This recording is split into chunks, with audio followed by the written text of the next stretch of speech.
નમસ્કાર S9 ન્યૂઝમાં આપ દર્શક મિત્રોનું હાર્દિક સ્વાગત છે। સમાચાર શરૂ કરતા પહેલા એક નજર કરીશું હેડલાઇન્સ પર। પાલિકાના નવા ડેપ્યુટી મેયર, સ્થાયી ચેરમેન સહિત પદાધિકારીઓની વરણી। ત્યાં સામાન્ય સભામાં બ્રિજ ફાયર મુદ્દે કમિશનરનો લેવાયો ઉધડો।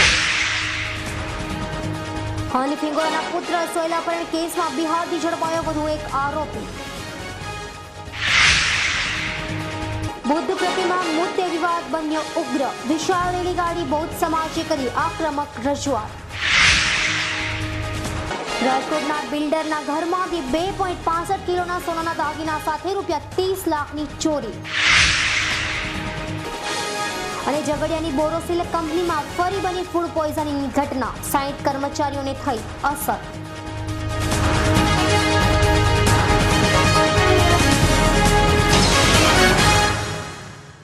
સુરત મહાનગરપાલિકાના નવા ડેપ્યુટી મેયર તથા સ્થાયી સમિતિના નવા 6 સભ્યો નક્કી કરવા માટે આજે સામાન્ય સભા મળી હતી, જેમાં નવા ડેપ્યુટી મેયર તરીકે રંજન વેકરિયાની વરણી કરાઈ હતી, તો સ્ટેન્ડિંગ ચેરમેન તરીકે નીરવ શાહ, પક્ષ નેતા તરીકે કિશોર બિંદલ અને દંડક તરીકે મનોજ લોટવાલાની નિમણૂક કરાઈ હતી। જોકે એક દિવસ સુધી અન્ય નામોની ચર્ચાઓ વચ્ચે અચાનક ડેપ્યુટી મેયર સહિતનાઓની વરણી કરાતા તમામ આશ્ચર્યચકિત થઈ ગયા હતા। ભૂતકાળમાં સુરત મહાનગરપાલિકામાં નવા હોદ્દેદારોની વરણી કરવામાં આવી હતી, ત્યારે ભારે ઉત્તેજનાનો માહોલ જોવા મળતો હતો, પરંતુ જ્યારથી નરેન્દ્ર મોદીએ પક્ષ પર પકડ જમાવી દીધી છે અને તમામ એક જ લેવલથી નક્કી થતું આવ્યું છે, ત્યારથી ઉત્તેજનામાં ભારે ઓટ આવી જવા પામી છે અને તેમાં પણ ભાજપની હાલની સ્થિતિએ હોદ્દેદારો તરીકે બિરાજવા માટે પણ નગરસેવકોમાં ઉત્સાહનો અભાવ જોવાઈ રહ્યો છે। ત્યારે અગાઉ ડેપ્યુટી મેયર તરીકે કલ્પના અટોદરિયા, સ્થાયી ચેરમેન તરીકે રાજેશ દેસાઈને રિપીટ કરવાની તો શાસક પક્ષના નેતા તરીકે સમીર બોધરાની સંભાવના હતી, પરંતુ અચાનક જ સ્કાય લેબ સાથે ડેપ્યુટી મેયર તરીકે રંજન વેંકરિયાએ, સ્ટેન્ડિંગ ચેરમેન તરીકે નીરવ શાહ, શાસક પક્ષના નેતા તરીકે કિશોર બિંદલ અને દંડક તરીકે મનોજ લોટવાલાની નિમણૂકની જાહેરાત થઈ હતી। સુરત મહાનગરપાલિકાના પદાધિકારીઓ તરીકે આજે ડેપ્યુટી મેયર તરીકે શ્રીમતી રંજનબેન વેકરિયા, સ્થાયી સમિતિના અધ્યક્ષ તરીકે શ્રી નીરવભાઈ શાહ, શાસક પક્ષના નેતા તરીકે શ્રી રામ કિશન બિંદલજી આવી નિમણૂકો થઈ છે અને દંડક તરીકે મનોજભાઈ લોટવાલાની નિમણૂક થઈ છે। અમારા તમામ કોર્પોરેટર સીઓએ એમને ઉમળકાભેર આવકાર્યા છે। સ્ટેન્ડિંગ કમિટીના ચેરમેન તરીકે આજે 6 સભ્યોની નિમણૂક થઈ છે, એમાં નીરવભાઈ શાહ પણ છે અને આગામી સ્ટેન્ડિંગ કમિટીની જ્યારે મિટિંગ મળશે ત્યારે વિધિવત રીતે સ્ટેન્ડિંગ કમિટીના સભ્યો એમને અધ્યક્ષ તરીકેની વરણી કરશે। તમામ નવનિયુક્ત પદાધિકારીઓને હું મારી હૃદયપૂર્વકની શુભકામના પાઠવું છું।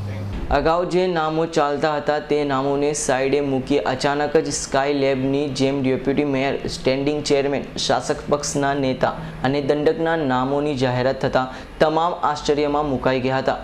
Bureau report S9 news Surat. Surat મહાનગરપાલિકાની મળેલી આજની સામાન્ય સભામાં ભારે હોબાળો મચવા પામ્યો હતો। પાલિકાના ખાડે ગયેલા વહીવટ પર માત્ર વિરોધ પક્ષના જ નહીં, પરંતુ શાસક પક્ષના નેતાઓએ પણ આક્ષેપો મૂકી ઉધડો લીધો હતો। પાલિકા કમિશનર સહિત અધિકારીઓની કામગીરી બાબતે ઊભા થયેલા સવાલોથી અકળાઈ સભામાંથી કમિશનર દાસે ચાવતી પકડી હતી, જ્યારે ફાયર વિભાગના થયેલા કૌભાંડ, અટવા બ્રિજ, ગેરકાયદે બાંધકામો, પાણી ચોરી અંગે સામાન્ય સભામાં ભારે હંગામો મચવા પામ્યો હતો। સુરત મહાનગરપાલિકાની આજે મળેલી સામાન્ય સભામાં અનેક મુદ્દે વિવાદ ઊભા થયા હતા, જેમાં ખાસ કરીને અઠવા લેન્સ પર આવેલા ઓવરબ્રિજની દુર્ઘટનાના પગલે કમિશનર સહિત અધિકારીઓ પર માસલા ધોવાયા હતા, જેમાં માજી સ્થાયી ચેરમેન ભીમજીભાઈ પટેલે ફાયર અંગે થયેલા કૌભાંડો અંગે કમિશનરનો ઉઘડો લીધો હતો, જે મુદ્દે આ અંગે તેઓએ છેલ્લા વર્ષથી કમિશનર સમક્ષ રજૂઆત કરી હતી, તેમ છતાં આ અંગે કમિશનર દ્વારા કોઈ કાર્યવાહી ન થતાં તેની સામે ભીમજી પટેલે સવાલો ઊભા કર્યા હતા। શાસકો દ્વારા કામગીરી અંગે રિપોર્ટ આપવામાં આવી રહ્યો હોવા છતાં કમિશનર તેમજ અધિકારીઓ શા માટે પગલાં લઈ રહ્યા નથી તેવા સવાલ સાથે કમિશનરનો ઉઘડો લેવાયો હતો। સવાલ ઉઠતાની સાથે જ કમિશનરની સામાન્ય સભામાં બોલતી બંધ થઈ ગઈ હતી। તે ઉપરાંત સામાન્ય સભામાં ગેરકાયદેસર બાંધકામો, પાંડેસરમાં પકડાયેલા પાણી ચોરી કૌભાંડ તેમજ ફાયર અંગેની બેદરકારી અંગે ખૂબ જ ચર્ચા ઉઠી હતી, જેમાં મચેલા હોબાળામાં કમિશનર ચાલતી સામાન્ય સભામાંથી બહાર નીકળી ગયા હતા। જ્યારે બીજી તરફ ફાયર ઓફિસર પંકજ પટેલને સસ્પેન્ડ કર્યા બાદ જે વિવાદ ચાલી રહ્યો છે, જે અંતર્ગત હાલમાં પંકજ પટેલ હાઈકોર્ટના દ્વારે છે, ત્યારે પંકજ પટેલને આગામી દિવસમાં 3 સમિતિઓ દ્વારા સાંભળવાની આયોજન કરવામાં આવ્યું છે, જેમાં 3 સમિતિઓ તેમને સાંભળશે અને તેમાં તેઓની થયેલી ખામીઓ તેમજ તેમની રજૂઆતો સાંભળીને આખરી નિર્ણય લેશે.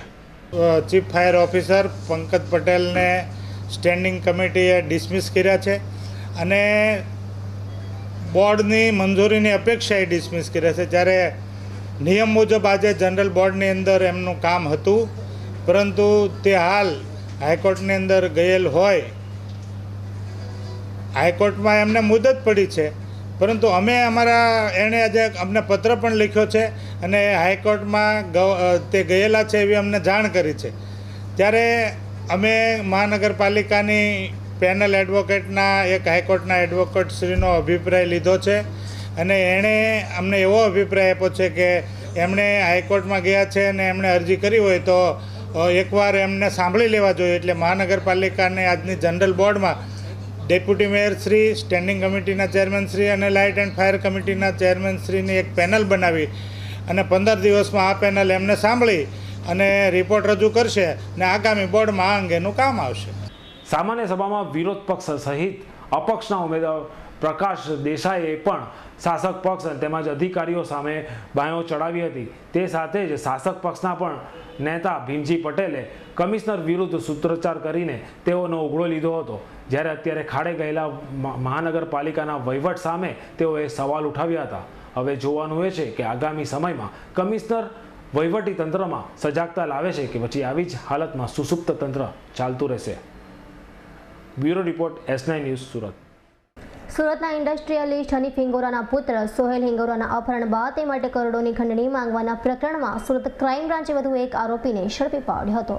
અપહરણ કેસમાં મહત્વની ભૂમિકા અદા કરનાર પપ્પુ મદન ચૌધરીને પોલીસે મોબાઈલ ટાવરના લોકેશનને આધારે બિહારમાંથી ઝડપી પાડ્યો હતો. બિહારી વેશ ધારણ કરી ક્રાઇમ બ્રાન્ચની પોલીસે પપ્પુ ચૌધરીને ઝડપી પાડ્યો હતો અને તે બાદ સ્થાનિક કોર્ટમાં રજૂ કરી ટ્રાન્ઝિટ રિમાન્ડ મેળવી આગામી 4 જુલાઈ સુધી પોલીસ કસ્ટડી મેળવવામાં આવી છે.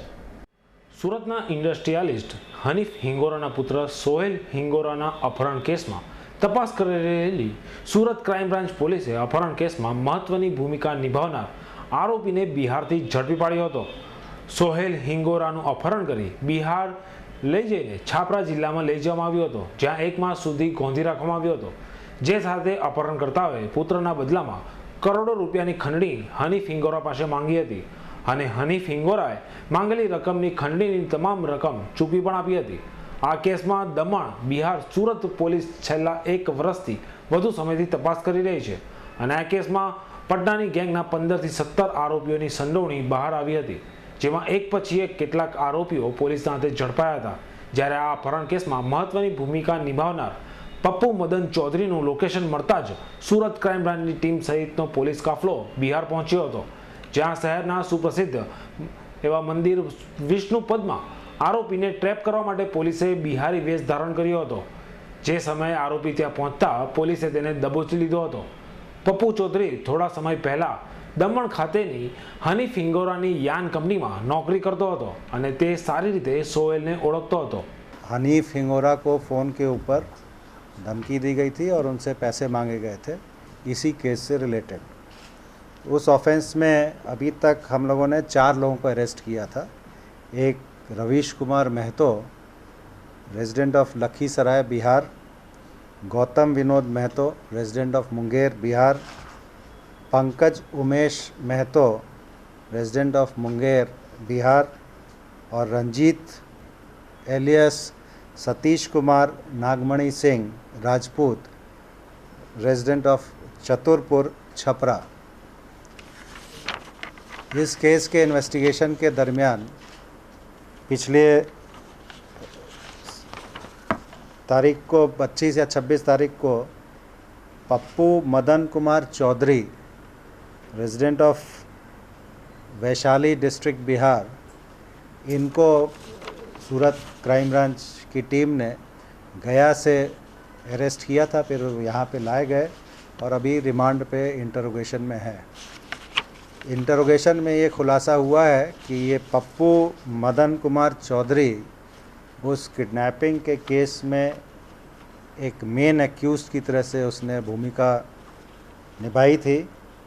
ये पप्पू मदन कुमार चौधरी हनी फिंगोरा की एक फैक्ट्री है दमन में, प्लैटिनम सिंथेटिक्स, वहाँ पे 2010 में क्रेन ऑपरेटर के तौर पे काम करता था। उसके बाद उसने वो फैक्ट्री छोड़ दी थी और वो सोहेल को बहुत अच्छे से पहचानता था और हनी फिंगोरा की भी जो बिज़नेस थे, डील्स थी, उनके बारे में उसको अच्छी जानकारी थी। अंदर भी, फैक्ट्री के अंदर भी मैनेजमेंट के लोगों से उसकी अच्छी जान पहचान थी। इसके इंटरोगेशन के दरमियान ये खुलासा हुआ है कि इसकी इस जानकारी का उपयोग जिस गैंग ने उनके लड़के को किडनैप किया उसने पूरी तरह से उपयोग किया है और इसकी जानकारी के आधार पे सुहेल का अपहरण ऑक्टोबर 2013 में किया गया था। અપહરણમાં મંગાયેલા કરોડો રૂપિયામાંથી પપ્પુ ચૌધરીએ 15 થી 20 લાખ મેળવ્યા હોવાનું પોલીસ તપાસમાં બહાર આવ્યું છે। આ ઉપરાંત આ કેસમાં અન્ય કેટલાક આરોપી છે તેમજ આ કેસમાં ટોળકીને રાજકારણીઓ દ્વારા મદદ મળી છે કે કેમ તે દિશામાં તપાસ શરૂ કરી છે। સુરત ક્રાઇમ બ્રાન્ચની ટીમે બિહારની સ્થાનિક કોર્ટમાંથી પપ્પુ ચૌધરીના ટ્રાન્ઝિટ રિમાન્ડ મેળવી સુરત લાવી શકી છે, ત્યારે આગામી દિવસોમાં આ કેસમાં નવા નામો ખુલવાની પોલીસને અનુમાન છે। Bureau report S9 news Surat. Surat મહાનગરપાલિકા દ્વારા અઠવા લાઇન્સ ખાતે સરકારી પ્લોટમાં બૌદ્ધ સમાજ દ્વારા ભગવાન બુદ્ધની પ્રતિમા મૂકી હતી, જેને હટાવી દેવાતા બૌદ્ધ સમાજમાં ભારે રોષ જોવા મળ્યો હતો અને અગાઉ મનપામાં આવેદનપત્ર આપી રજૂઆત કર્યા બાદ પણ કોઈ ઉકેલ ન આવતા ફરી આજે બૌદ્ધ સમાજ દ્વારા વિશાળ રેલી સાથે મનપા કચેરીએ પહોંચી દેખાવ સાથે રજૂઆત કરી હતી। સુરત મહાનગરપાલિકા દ્વારા અઠવા લાઇન્સ ખાતે સરકારી પ્લોટમાં બૌદ્ધ સમાજ દ્વારા ભગવાન બુદ્ધની પ્રતિમા મુકાઈ દેવાઈ છે, જેને સ્થાનિકોના વિરોધ બાદ મનપાના અધિકારીઓએ દૂર કરી હતી, જેથી જે તે સમયે બૌદ્ધ સમાજ, મનપા અને સ્થાનિકો વચ્ચે વાતાવરણ તંગ બન્યું હતું। જો કે પોલીસે મધ્યસ્થી કરી હતી અને ત્યારબાદ મનપા દ્વારા સરકારી જગ્યા પરથી બૌદ્ધ સમાજ દ્વારા મુકાયેલા ભગવાન બુદ્ધની પ્રતિમાને હટાવી લેવાઈ હતી। જો કે બૌદ્ધ સમાજ દ્વારા ત્યાં જ ભગવાન બુદ્ધની પ્રતિમા મૂકવા દેવા રજૂઆત કરાઈ હતી અને સાથે થોડા સમય પહેલા જ બૌદ્ધ સમાજ દ્વારા એક વિશાળ મોરચા સાથે મનપા કમિશનરને આવેદનપત્ર આપી ઉગ્ર રજૂઆતો કરી હતી। જો કે તેમ છતાં કોઈ ઉકેલ ન આવતા ફરી આજે રિંગ રોડ ખાતે ડૉક્ટર બાબા સાહેબ આંબેડકરની પ્રતિમા ખાતેથી વાહન મારફતે નીકળી ચોક બજારથી પગપાળા બૌદ્ધ સમાજના લોકોએ મનપા કચેરીએ પહોંચી ત્યાં કમિશનર, મેયર સહિતના શાસકો અને અધિકારીઓને ઉગ્ર રજૂઆતો કરી હતી। આજે ભગવાન ગૌતમ બુદ્ધ પ્રતિમા બચાવ સંઘર્ષ સમિતિના નેજા હેઠળ વિશાળ જન આક્રોશ રેલીનું આયોજન કરવામાં આવેલ છે। આ રેલીમાં ભાગ લેવા ખાસ લોંગ માર્ચના પ્રણેતા અને દલિતોના ભીમ સૈનિકોના હૃદય સમ્રાટ, માજી મેમ્બર ઓફ પાર્લામેન્ટ અને હાલ MLC પ્રોફેસર જોગેન્દ્ર કવાડે ખાસ અહીંયા ઉપસ્થિત રહ્યા છે। ગત 9/6/2014ના રોજ ભાજપ શાસકોએ સત્તાના નશામાં મદમસ્ત થઈને જે ભગવાન બુદ્ધની મૂર્તિ ખસેડી પાડી છે અને એક પ્રકારે દલિત અને બૌદ્ધ સમાજની લાગણી દુભાવી છે, તેના વિરુદ્ધ અમે કોર્પોરેશનમાં રજૂઆત કરી છે, પ્રતિક ધરણા આપ્યા છે અને આજે આ જન આક્રોશ રેલી દ્વારા અમે સત્તાધીશોને બતાવી દેવા માંગીએ છીએ કે જો કોઈ અમને દબાવવાની કોશિશ કરશે, અમને ડિમોલિશ કરવાની કોશિશ કરશે, ભગવાન બુદ્ધ અને બાબા સાહેબ આંબેડકરના વિચારોને કોઈ તોડી પાડવાની કોશિશ કરશે, પછી ભલે તે ચંબરબંધી હોય, તેના સામે અમારા લોકશાહી માર્ગે અને ભગવાન બુદ્ધએ બતાવેલ શાંતિના માર્ગે ઉગ્ર આંદોલન શરૂ થશે। આજ ત્યારથી અમે કલેક્ટરશ્રીને આવેદનપત્ર આપવાના છે। તેમાં રાજ્ય અને દેશને લગતા કેટલાક પ્રશ્નો છે, SC STના જાતના દાખલા અંગે, પછી આ ખાદ્ય સુરક્ષા બિલ અંગે, જ્યાં ઝૂંપડું ત્યાં મકાન, વિવિધ માગણીઓ બાબતે અને આ જે અન્યાય અમારા પર થઈ રહ્યું છે રાજ્ય અને કેન્દ્ર સુધી એની રજૂઆત કરવા અમે કલેક્ટરશ્રીને આજે મળવાના છે। पार्ले पॉइंट पर पिछले 40 वर्षों से दलित बौद्धों ने वहाँ पर निवास था।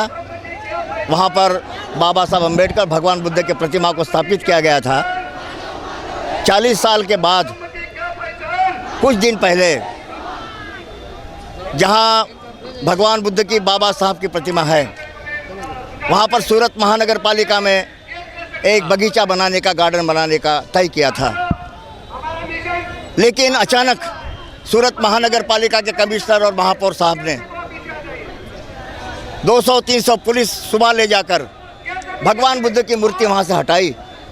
भगवान बुद्ध की मूर्ति हटाने का पाप इस महानगर पालिका के कमिश्नर ने किया, महापौर और महानगर पालिका ने किया। ये बहुत बड़ा पाप उन्होंने किया है। हमारी इतनी मांग है कि जिस तरीके से महानगर पालिका के कई ज़मीनों पर, सरकार के कई ज़मीनों पर अतिक्रमण करके धार्मिक स्थल बनाए गए, उनको हटाने की मर्दानगी इन्होंने नहीं दिखाई, लेकिन अल्पसंख्यक दलित और बौद्धों के भगवान बुद्ध के मूर्ति को हटाकर इस प्रकार से उन्होंने हमारे साथ नाइंसाफ़ी की है। ત્યારે હવે શક્તિ પ્રદર્શન સાથે બૌદ્ધ સમાજે વિશાળ રેલી સાથે ભગવાન બુદ્ધની પ્રતિમા મૂકવા અંગે રજૂઆત કરી છે। ત્યારે આવનાર દિવસોમાં મનપાના શાસકો અને અધિકારીઓ શું પગલાં લે છે તેના પર સૌની મીટ મંડાઈ છે। Bureau report S9 news Surat. કૃષિ પ્રધાન દેશમાં કુદરતી પરિબળો સાથે ઝઝૂમી દેશની ખાદ્ય વ્યવસ્થા પૂરી પાડતા ખેડૂતોને બેઠો કરવા માટે કેન્દ્ર સરકારે સરાહનીય કદમ ઉપાડી ખાંડની આયાત ડ્યુટી 15% વધારી 40% કરવાથી ખાંડ ઉદ્યોગ સાથે સંકળાયેલા દેશના તમામ ખેડૂતો માટે આ વ્યવસાયમાં ટકી રહેવા માટે જીવનદાન સમાન પુરવાર છે। પ્રવર્તમાન સમયમાં ગ્લોબલ વોર્મિંગની વિપરીત પરિસ્થિતિ, મજૂરી, ખાતરના વધતા જતા ભાવો તેમજ એકર દીઠ શેરડીના ઓછા ઉત્પાદનને કારણે ખેડૂતોને પારાવાળા મુશ્કેલીનો સામનો કરવો પડતો હતો। દેશમાં છેલ્લા ઘણા સમયથી શેરડી પકવતા ખેડૂતોની વિકટ પરિસ્થિતિને લઈ ખેડૂતોને ટન દીઠ ₹3000 કરતાં ઓછા સુગર મિલોના ભાવોને લઈ ખેડૂતો આર્થિક રીતે પાયમાલ થઈ જતા આ પાકનો વિકલ્પ શોધવા તરફ વધુ ધ્યાન કેન્દ્રિત કરવા લાગ્યા હતા। ત્યારે ભારત જેવા કૃષિ પ્રધાન દેશ માં કુદરતી પરિબળો સાથે ઝઝૂમવા અને વિકટ પરિસ્થિતિમાંથી જગતના તાતને બેઠો કરવા માટે કેન્દ્રની NDA સરકારે ખાંડની આયાત ડ્યુટી 15% વધારીને 40% કરી ખેડૂતોના હિતમાં સરાહનીય કદમ લેતા આજના મોંઘવારીના જમાનામાં ખેડૂતો આર્થિક રીતે પગભર બનશે। બિયારણ, ખાતર અને આ મોંઘવારીના જમાનામાં ખેતી કરવી ખૂબ જ મુશ્કેલ બનતી હતી અને એમાં પણ જ્યારે શેરડી ઉગાડતો ખેડૂત આટલી બધી કાળમી મોંઘવારી સામે અને એ ઉગાડને આટલી મહેનત છતાં એમને પોષણ સક્ષમ ભાવ મળતા ન હતા અને એના માટે ભારતીય જનતા પાર્ટીની NDA સરકારે એક સરાહનીય પગલું ભરીને જે આયાત ડ્યુટી 15%થી વધારીને જે 40% કરી, તો એના માટે અમારા ખેડૂતને એક મજબૂત બનવાનું કામ આ સરકારે કર્યું છે। આની સાથે સાથે પેટ્રોલમાં પણ 5% ઇથોનોલ ભેળવવાનું ફરજિયાત કરી દેશના ફ્રૂટ તેલના આયાતમાં મોટી આર્થિક રાહત થનાર છે। કેન્દ્ર સરકારે શેરડી ઉત્પાદકોને 4400 કરોડ રૂપિયાની વ્યાજમુક્ત લોન 3 વર્ષને બદલે 5 વર્ષની મુદત વધારી આપવાથી દેશના કૃષિ વિકાસ પર ખૂબ જ પ્રભાવશાળી પરિણામો આવનાર દિવસોમાં મળી રહે તેવી લાગણી સમગ્ર ખેડૂત આલમમાં જોવા મળી રહી છે। જોકે સમગ્ર દેશના ખાંડ માલિકો તરફથી ખેડૂતોને 11000 કરોડ જેટલી મોટી રકમ ચૂકવવાની બાકી હોય, સ્વાભાવિક રીતે આવનાર દિવસોમાં ખાંડના ભાવમાં ઉછાળ આવશે એવું ખેડૂત સમાજ પણ કહી રહ્યું છે। ભારત સરકાર તરફથી હાલમાં જ જે ખાંડ પર જે આયાત નીતિ હતી એમાં ફેરફાર કરીને જે 15% ડ્યુટી હતી એ વધારીને 40% કરવામાં આવી છે। આને કારણે જે ખાંડ આયાત કરવામાં આવે છે એ સ્વાભાવિક છે કે મોંઘી થશે અને હાલના સંજોગોમાં તમે છેલ્લા વર્ષનો અનુભવ કરો તો આ દેશમાં વિપુલ માત્રામાં ખાંડનું ઉત્પાદન છે। ખેડૂતોને ખાંડના ભાવ ઓછા મળી રહ્યા છે। સમગ્ર દેશના ખેડૂતોને ખાંડ માલિકો તરફથી 11000 કરોડથી પણ વધારે રકમ ખેડૂતોને ચૂકવવાની બાકી છે। ત્યારે ખાંડના ભાવ સ્વાભાવિક થોડાક ઊંચા થાય તો જે રીતે શેરડીની ખેતી મોંઘી થતી જાય છે તો આવનાર દિવસોમાં ખેડૂતોને 3000 રૂપિયા ટનનાથી ઓછા ભાવ મળે તો આ ખેતી પરવડે એમ નથી। સતત ઓછું ઉત્પાદન, વધુ મોંઘવારીને કારણે ખેડૂતો પીસાઈ રહ્યા છે। તેવા સમયે આજે સરકાર તરફથી જે નિર્ણય કરવામાં આવ્યો છે એને કારણે ચોક્કસ ખેડૂતોને ખાંડના ભાવ વધવાને કારણે ચોક્કસ ફાયદો થશે અને આવનાર દિવસોમાં ખેડૂતો જે રીતે શેરડીની ખેતી તરફથી બીજી ખેતી તરફ આકર્ષાયા હતા, ફરી પાછા શેરડીની ખેતી તરફ આકર્ષાશે એવું ચોક્કસ મારું માનવું છે। છેલ્લા ઘણા સમયથી શેરડી ઉગાડતા ખેડૂતોએ મોંઘવારીને લઈ ભારે યાતનાઓનો સામનો કરવો પડતો હતો। ત્યારે કેન્દ્ર સરકારે લીધેલો આ નિર્ણય ખેડૂતોને કેટલો ફાયદો કરાવે છે તે હવે જોયું રહ્યું। નરેશ પટેલનો રિપોર્ટ S9 ન્યૂઝ ઓલપાડ। વલસાડમાં જાણે પોલીસનો અસામાજિક તત્વો પર કોઈ ધાક ન હોય તેમ લાગી રહ્યું છે। શુક્રવારે બુટલેગરના પરિવારનો પોલીસ પર હુમલો અને ત્યારબાદ એક જ રાતમાં લાખોની મતાની ચોરીએ વલસાડ પોલીસની આબરૂના લીરે લીરા ઉડાડ્યા છે। વલસાડ શહેરમાં શુક્રવારે બુટલેગર પરિવાર પીઆઈ અને પોલીસ કાફલા ઉપર પથ્થરમારો કરી એક કોન્સ્ટેબલના માથામાં સોડાની બોટલ મારી ફરાર થઈ જાય છે અને બીજી રાત્રે શનિવારે બેખૌફ બનેલા તસ્કરો સૌથી હાઈ સિક્યુરિટી ઝોન કહેવાય તેવા કચેરી સંકુલ વિસ્તારમાં સેમસંગ અને નોકિયા મોબાઈલ સ્ટોર તેમજ એક મેડિકલ સ્ટોર્સમાં 13.29 લાખની મત્તાની ચોરી કરી હતી. તસ્કરોએ રાત્રે 12 થી 3ના ગાળામાં સેમસંગ શોપમાં સંખ્યાબંધ સ્માર્ટફોન અને અન્ય મોંઘા મોબાઈલ મળીને 9.70 લાખની ચોરી કરી હતી. જોકે તેમને કોઈ પોલીસનો ડર ન હોય તે રીતે 100 મીટર નજર નોકિયાના શોરૂમમાં પણ 3.60 લાખના મોબાઈલ પર હાથ ફેરો કરી લીધો હતો. તે પછી પણ તસ્કરોએ બાજુની મેડિકલ શોપને નિશાન બનાવી ટૂથપેસ્ટ અને ક્રીમ સાથે 8,000ની ચોરી કરી હતી. સ્માર્ટ તસ્કરો વલસાડના સેમસંગ કાફેમાં પ્રવેશ્યા હતા ત્યારે સૌપ્રથમ ડિસ્પ્લે કાઉન્ટરમાં મૂકેલા સીસીટીવી કેમેરા અને સાયરન રણકે તેના વાયરો પણ કાપી નાખ્યા હતા. બાદમાં જતા સ્ટોક રજિસ્ટર, હિસાબ કિતાબના રેકર્ડ અને કોમ્પ્યુટરની હાર્ડ ડિસ્કની પણ ચોરી કરી પોલીસને પડકાર આપી ખુલ્લેઆમ રવાના થઈ ગયા હતા. તસ્કરો સેમસંગ શોપના અંદરના કાચને મારેલી સાંકળ પણ સાથે ચોરી ગયા હતા. દિવ્યેશ પાંડેનો રિપોર્ટ, S9 ન્યૂઝ, વલસાડ. મુંબઈથી દિલ્હી વચ્ચે નેશનલ હાઈવે પર કડીરૂપ ગણાતો નર્મદા નદી પરનું સરદાર બ્રિજનું કરોડો રૂપિયાના સમારકામ બાદ પણ વારંવાર ખામીઓ બહાર આવતા તેની મરામત માટે બ્રિજને બંધ કરવાની ફરજ પડી છે અને સોમવારે વધુ એકવાર પ્રી મોન્સૂન કામગીરી અને બ્રિજના વચ્ચેના ગાળાઓમાં ખરાબી થતાં તેની મરામત માટે 24 કલાક માટે સરદાર બ્રિજને વાહન વ્યવહાર માટે બંધ કરાતા ટ્રાફિક પ્રભાવિત થયો હતો. ભરૂચ નગરમાં છેલ્લા 2 મહિનાથી પાણીની ખૂબ વિકટ સમસ્યા ઊભી થઈ છે. 45 દિવસ સુધી નગરપાલિકા તંત્રએ દિવસના 1 કલાક પાણી આપવાની જાહેરાત પછી પણ લોકોને નિયમિત પાણી ન મળતું હતું. આ સાથે 45 દિવસ કરતાં પણ વધુ સમય થઈ જતા રાબેતા મુજબ પાણી ન મળવાના કારણે અને પવિત્ર રમઝાન માસમાં પાણીની આવી ગંભીર સમસ્યા હોય તેનાથી ત્રાસી જઈ ચુનારવાડની મહિલાઓએ આજરોજ ભરૂચ નગરપાલિકામાં જઈ માટલા ફોડીને ઉગ્ર વિરોધ કર્યો હતો. અમને પાણીની 2 મહિનાથી તકલીફ છે. હવે અમને પાણીની તકલીફ સહન થતી નથી. પાણી ભરવા અમને જવાનું હવે અમારાથી કામ નહીં. અમારાથી રોજામાં કામ બિલકુલ થાય નહીં. હવે અમે રોજાનું કરીશું કે શેરીનું કરીશું કે પાણીનું કામ કરીશું. હવે અમને પાણી જોઈએ. કાલે આજે તો મટકી ફોડી છે, હવે કાલે તો પથ્થરમારો કરીશું. સાંજે અમને પાણી જોઈએ કાં તો કાલે સવારે જોઈએ પાણી. 2 મહિનાની તકલીફ છે. હવે કાલથી તો અમારે સહન થાય જ નહીં. હવે કાલથી તો બડી મગજમારી જ થશે મોટી. અમને પાણી જોઈએ બસ. અમારાથી કામ નહીં થતું. હવે પાણી તો અમે પાણી ભરવા જઈશું કે અપ્પાસ મહિનામાં અમે રોજા કરીશું કે કુરાન શરીફથી તિલાવત કરીશું. મોટી ફેમિલીના ઇન્સાન કઈ જશે પાણી આટલું બધું ભરવા? એટલે અમને પાણી જોઈએ. પાલિકા દ્વારા છેલ્લા કેટલાક દિવસથી રાબેતા મુજબ પાણી શરૂ થઈ જશે તે અંગે નગરના લોકોને લોલીપોપ આપવામાં આવે છે, પરંતુ પાણી રાબેતા મુજબ શરૂ થતું નથી. ઊંચાણવાળા વિસ્તારમાં દબાણથી પાણી ન જવાના કારણે લોકો પાણી ભરી શકતા નથી અને ફક્ત થોડીક જ મિનિટ માટે જ પાણી આવતા પાણી માટે બબાલો થાય છે.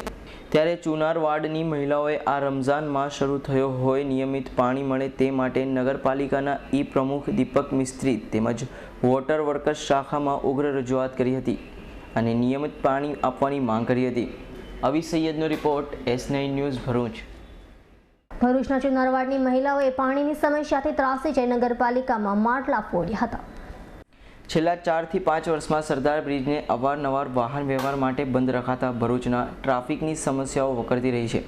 અગાઉ બ્રિજ નબળો થઈ જતા તેને બંધ રખાયો હતો, જો કે તેની મરમ્મતમાં લાપરવાહી દાખવાતી હતી. વિવિધ સંગઠનો અને રાજકીય નેતાઓએ આંદોલન અને દેખાવ કરતા તથા જિલ્લા કલેક્ટરે તાકીદ કરતા નેશનલ હાઈવે ઓથોરિટી દ્વારા મરમ્મત હાથ ધરાઈ હતી. મરમ્મત પૂર્ણ થતાં હાઈવે ઓથોરિટીએ તેને ખુલ્લો મૂકતી વેળાએ 10 વર્ષ સુધી બ્રિજને કંઈ નુકસાન નહીં થાય તેવો વિશ્વાસ આપ્યો હતો. જો કે 10 જ મહિનામાં મરમ્મતની પોલ છતી થઈ ગઈ છે. બ્રિજના માર્ગ પર જ્યાં રિપેરિંગ કરાયું હતું ત્યાં ગાબડા પડી ગયા છે. કેટલાક સ્થાનો પર તો સળિયા દેખાય છે, જેના પગલે બ્રિજ રિપેરિંગ કામમાં ભ્રષ્ટાચાર થયો હોવાની બૂમ ઉઠી હતી. થોડા સમય પહેલા બ્રિજના લેવલિંગ અને વાહન ક્ષમતાની ચકાસણી માટે બ્રિજને યાતાયાત માટે બંધ કરાયો હતો. આજે વધુ એક વખત મરમ્મતના નામે બ્રિજને 24 કલાક માટે બંધ રાખવાની જાહેરાત કરાઈ હતી, જેના ભાગરૂપે સવારે 10:30 કલાકથી જ બ્રિજ બંધ રખાતા નેશનલ હાઈવે પર ટ્રાફિકની સમસ્યા ઊભી થઈ હતી. ઓથોરિટીના માણસોના કહેવા મુજબ બ્રિજ પર પ્રી મોન્સૂનનું કામગીરી જોવા માટે ગયા હતા. જોકે બ્રિજની નીચેના ભાગમાં પણ બ્લોક રિપેરિંગનું કામ ચાલતું હતું. બ્રિજ પર એક બાજુ ગાબડા પૂરવાનું તો બીજી બાજુ બ્રિજની નીચેના ભાગના બ્લોકનું રિપેરિંગ હાથ ધરાયું હતું. તેના કારણે બ્રિજને 24 કલાક માટે બંધ કરવાની ફરજ પડી હતી. આપણે ભરૂચ જિલ્લાના જાડેશ્વર ગામ ખાતે આવેલ નર્મદા નદી ઉપર આવેલ જૂના સરદાર બ્રિજ ઉપર હાલમાં NHAI દ્વારા રિપેરિંગનું કામ ચાલુ હોય, જેથી આજ રોજ તારીખ 30 કલાક સવારના 11 વાગ્યાથી તે આવતીકાલે તારીખ 1 રોજ કલાક સવારના 7 વાગ્યા સુધી જૂનો સરદાર બ્રિજ બંધ રાખવામાં આવેલ છે. ઉલ્લેખનીય છે કે સરદાર બ્રિજ બંધ કરાતા જ નેશનલ હાઈવે પર ટ્રાફિકની સમસ્યા ઊભી થઈ હતી. જોકે પોલીસે ટોલનાકા પાસે આવતી જતી બસોના જથ્થાને 10-10 મિનિટ પહેલાથી જવા દેતા ટ્રાફિક હળવો બન્યો હતો. આમ છતાં જાડેશ્વર ચોકડી અને નર્મદા હોટલ પાસે ટ્રાફિક જામની સમસ્યા ઊભી થઈ હતી. અભી સૈયદનો રિપોર્ટ S9 ન્યૂઝ ભરૂચ.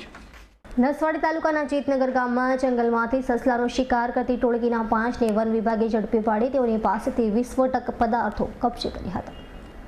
શિકારીઓ પાસેથી હાથની બનાવટ દેશી બંદૂક, છરા અને શિકાર કરેલા 6 સસલા નસવાડી રેન્જ ફોરેસ્ટના અધિકારીઓ ઝડપી પાડ્યા છે. આ સસલાનો શિકાર કરતી ટોળકી રાત્રિના સમયે જંગલમાં ઘૂસીને બેટરીના અજવાળે સસલાઓને ઘેરી લેતી હતી. એક વ્યક્તિ સસલા ઘેરાઈ જાય ત્યારે ફાયરિંગ કરી સસલાને મારી નાખતા હતા. 5 થી 6 રાઉન્ડ કરતા જીતનગરના લોકો ફાયરિંગના અવાજના કારણે જાગી જતા નસવાડી રેન્જ ઓફિસરને જાણ કરતા ઘટના સ્થળે પહોંચી ઝડપી પાડ્યા હતા. આ શિકારીઓ પાસે વિસ્ફોટક પદાર્થો પણ મળી આવ્યા છે. બંદૂકો જાતે બનાવી, લાકડાની દેશી બંદૂક બનાવી હતી અને શિકાર કરવા ગયા. સસલા 2 માયરા ફાયરિંગ કરી અને સસલા મારીને પછી અમારે ભાગ નાખવાનો હતો. એટલું કંઈ નથી. અત્યારે 2.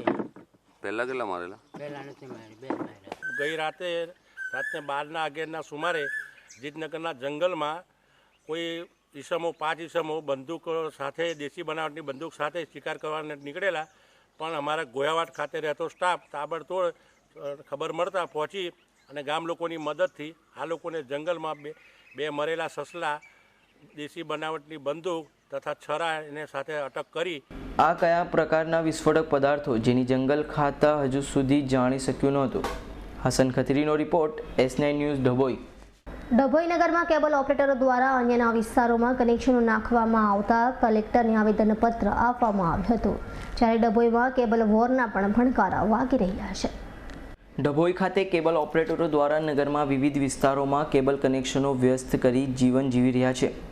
ત્યારે વડોદરા ભાગોળ બહારના એરિયામાં કેટલાક કેબલ ઓપરેટરો દ્વારા પોતાની હદ બહાર નવા કેબલ કનેક્શનનું જોડાણ આપતા બીજા વિસ્તારના કેબલ ઓપરેટરોને જેથી આર્થિક નુકસાન થતું હોય. કલેક્ટર ઓફિસમાં કલેક્ટરને આવેદનપત્ર અપાયું.